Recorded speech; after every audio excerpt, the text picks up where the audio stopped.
Hello student. आज मैं आपके साथ डिस्कस करने जा रही हूँ 5 basic concepts of marketing. First is production concept, second product concept, marketing concept, selling concept, and the last is societal concept.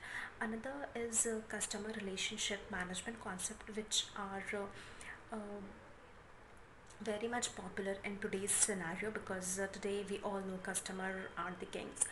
So let's start from production concept, that is oldest concept. So let's start with the production concept, that is first marketing concept. The idea that consumer will favor products that are available and highly affordable. इसमें हम उसी products को focus करते हैं जो कि highly available होता है और बहुत कम रेट पे सारे लोगों के लिए अफोर्डेबल होता है, लोग उसको ख़रीद सकते हैं। और इसका जो फोकस होता है improving production and distribution, produce more and earn more. तो बेसिक फंडा है ज़्यादा से ज़्यादा प्रोडक्शन करिए और ज़्यादा से ज़्यादा बेचिए। ये अर्ली 20th सेंचुरी का कॉन्सेप्ट है। और अभी भी कुछ छोटे छोटे प्रोडक्ट्स जो कि लो बजट के होते हैं, जिनके प्राइसेस काफ़ी कम होते हैं, उसमें ये प्रोडक्शन कॉन्सेप्ट यूज़ होता है। जैसे कि आप देख लीजिए चिप्स, कुरकुरे, टॉफ़ी एट्सेट्रा के जो पैकेट्स होते हैं वो बल्क में प्रोड्यूस होते हैं। हर गली मोहल्ले चौराहे के छोटे छोटे शॉप्स पे भी आप देखेंगे कुरकुरे चिप्स के पैकेट्स लगे होते हैं और वो 5 रुपए में मिलते हैं। काफ़ी या 10 रुपीज़ के पैकेट में भी होते हैं, बट वो अमीर से लेके गरीब तक सब लोगों के लिए अफोर्डेबल होते हैं।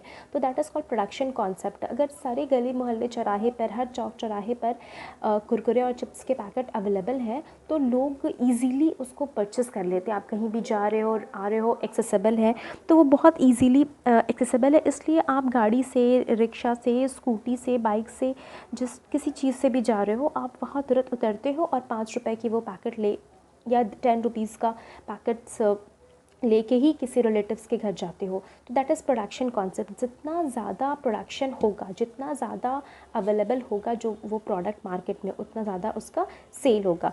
But in every product it's not, this formula is not applicable. जैसे कि मैंने बोला कि आज के ये 20th सेंचुरी का कॉन्सेप्ट है और आज के सिनेरियो में ये सिर्फ छोटे लो बजट के या सस्ती चीज़ों के लिए ये प्रेफरेबल है।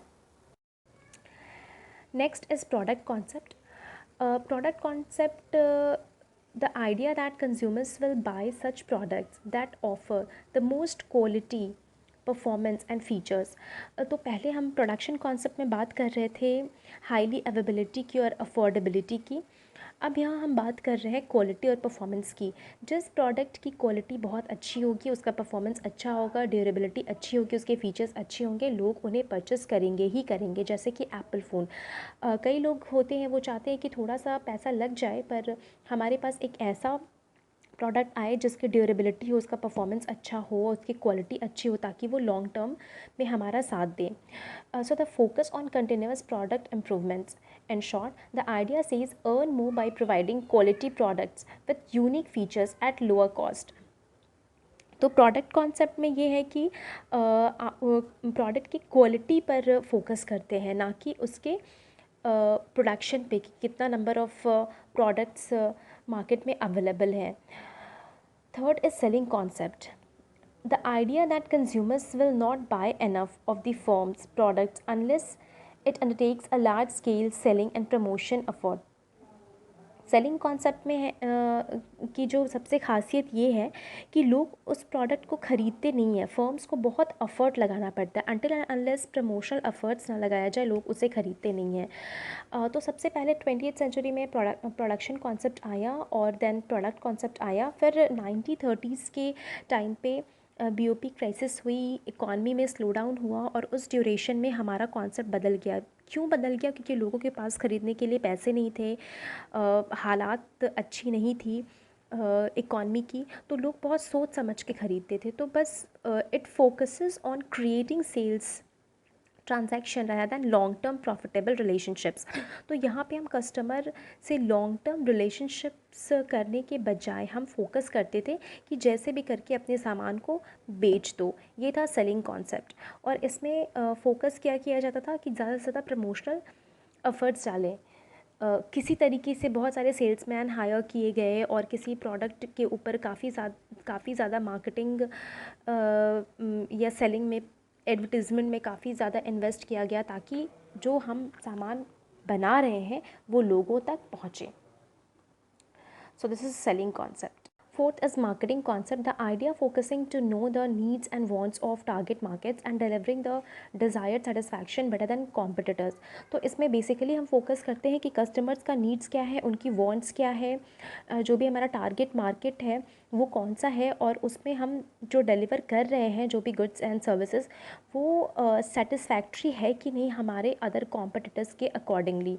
So this concept is about understanding customer needs and providing right products for customers.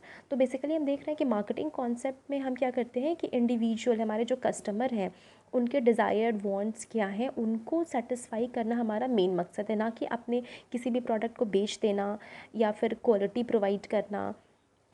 कई कस्टमर्स होते हैं जो कि कम दाम में अगर थोड़ी टेम्प्रेरी चीज़ें भी मिल जाती हैं, उनका काम चल जाता है तो वो परचेस कर लेते हैं. पर कई कस्टमर्स होते हैं उनको बिल्कुल महंगा और बढ़िया सामान चाहिए होता है. तो you have to be very customized. इसमें आप कैसे कर सकते हो, आपके पास वैरायटी ऑफ प्रोडक्ट्स होने चाहिए कि इस पर्टिकुलर कस्टमर के लिए, इस तरह के कस्टमर्स के लिए ये प्रोडक्ट हम बेचेंगे, इस तरह के कस्टमर्स के लिए ये प्रोडक्ट बेचेंगे. इसके काफ़ी सारे एग्जांपल्स हैं. लाइक आप प्रॉक्टर एंड गैम्बल में जो भी ग्रॉसरी आइटम्स होते हैं, शैम्पू ले लीजिए, साबुन ले लीजिए, तो वो क्या करते हैं, आप डव का एग्जांपल ले लीजिए. एक फैमिली बड़ा पैक होता है, एक छोटा पैक होता है. तो अगर कोई स्टूडेंट है तो वो छोटा पैक लेगा, अगर बड़ी फैमिली है तो बड़े पैक लेंगे और उनको वो सस्ता भी पड़ेगा.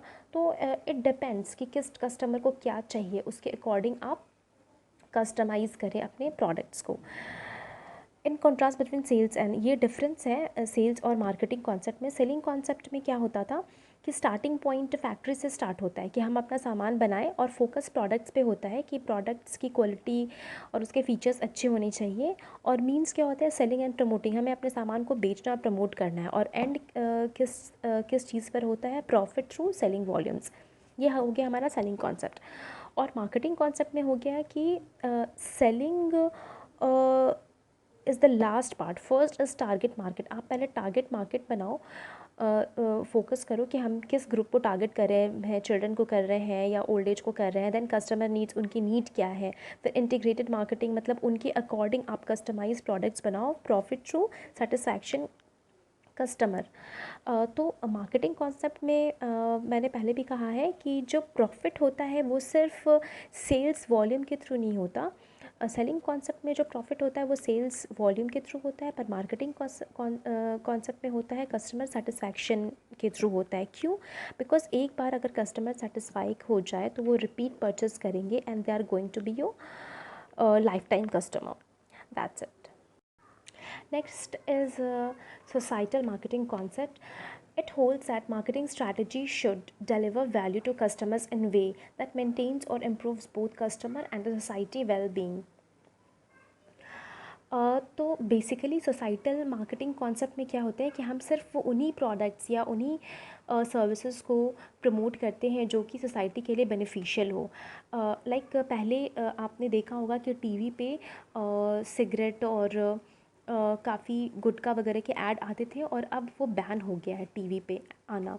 स्टिल सिनेमा हॉल में या फिर कभी कभी मूवी टाइम पे कुछ एड्स देते हैं और साथ में ही एक टैगलाइन के साथ देते हैं कि smoking is injurious to health. तो इस टाइप की जो मार्केटिंग है जो वार्निंग के साथ दी जाती है तो वो सोसाइटल मार्केटिंग कॉन्सेप्ट के अंडर आती है, जिनका मेन एम होता है ह्यूमन वेलफेयर.